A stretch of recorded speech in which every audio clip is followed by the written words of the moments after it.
Hi friends, welcome to day 9 of Vlogmas. I have a confession. I have made a huge error of judgment 9 days in.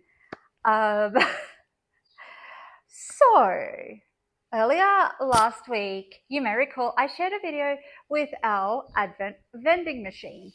And I also wrote a blog post about it because no project is complete unless it's on the blog. Wrote a blog post and I started that blog post by talking about how when the children were tiny, I would make Advent activity calendars and they would change every year of what I was doing. But they're too old now for Advent activity calendars. They work, 3 of the 4 children have part-time jobs. One is an adult, one's a tween. So my children now range from 19 down to 12. So, they've got a lot going on. Our lives are incredibly busy these days. And so this year I thought, I'm not even going to attempt an Advent activity calendar. Last year it was a total bust. Life was very life-ish last year. Total bust.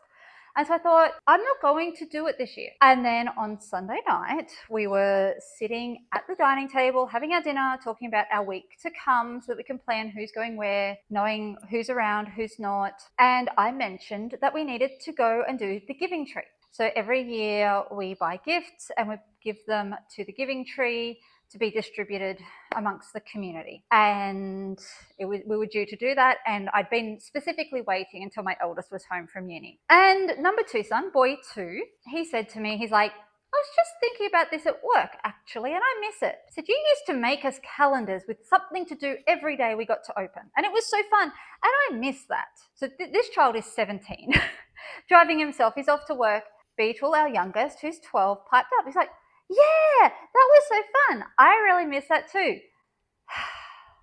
Clearly I was wrong when I said they had outgrown the Advent activity calendars.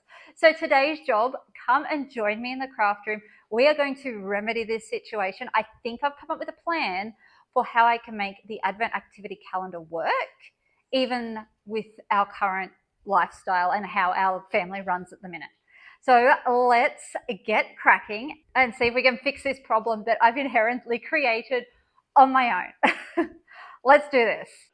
The first thing I need to do is jump over into my Cricut software and clear out what I had going in progress. I'll have to come back to that. I'll make sure I save it and come back. What I'm going to do then, so then I'm just going to search in the elements for like a flag, except searching for flag doesn't really give me what I wanted. So adjusted my search terms a little bit and finally came up with something. I ended up just going with this really simple, basic mailbox flag. We don't really have them in Australia, but they're ubiquitous enough in American media that it'll be clear what I'm trying to indicate with my little flag. So I'm just going to grab that and resize it to about 6 inches high. I think will be big enough.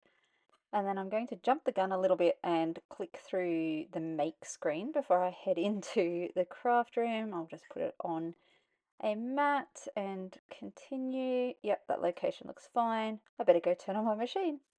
So we'll go to the craft room, turn it on, and then while I'm in here, I'm going to grab down my cardstock box from up here, and I should have some red cardstock.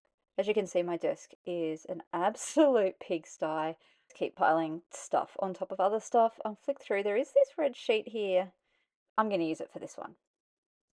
Do a little bit more reshuffling of various projects, so I've got enough space just to put my mat down.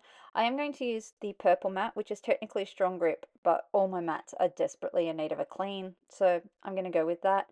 And I also have my blue painter's tape that I use all the time when my mats are starting to lose their stickiness. And I'll just use a little bit of that to hold it in place. So I'll tape that down and pop it into the Cricut and get it cut. It should be a reasonably quick cut, I think. In and out. Oh, see, not enough space on this desk. I don't have space for my mats or anything, but we're making it work. It's that time of month already that the projects are just piling up everywhere. There's no space for anything. And that has come out so cute. So I'm just going to pop to my standing desk and I'm going to grab out the envelopes that I have left over from last year. It's still got a card in it that we didn't even finish. I told you last year was an absolute bust. I have this little bit of white cardstock left over from something. I'm not entirely sure what, but it will be perfect. So I'm going to just grab a felt tip pen and write on something for tonight. So I've decided we're going to do a cheeky midweek movie night. I have burgers on the menu plan, which I don't normally do in the middle of the week, but because of the way our week is run, that's where we ended up with. And I also may have picked up some little treats while I was in town so I can make them up a movie night snack platter. So I'll just do a little note there to let them know that there's treats as well.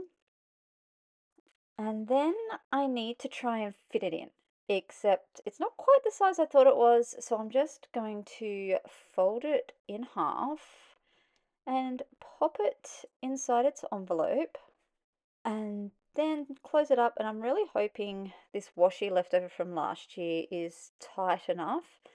So just close it and stick that washi down like that. Grab my, oh, little bit of painter's tape.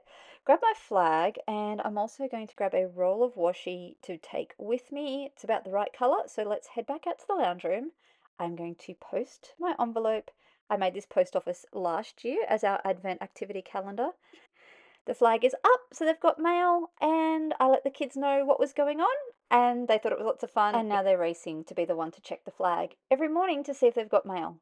Thanks for joining me, and I'll be back tomorrow with another video.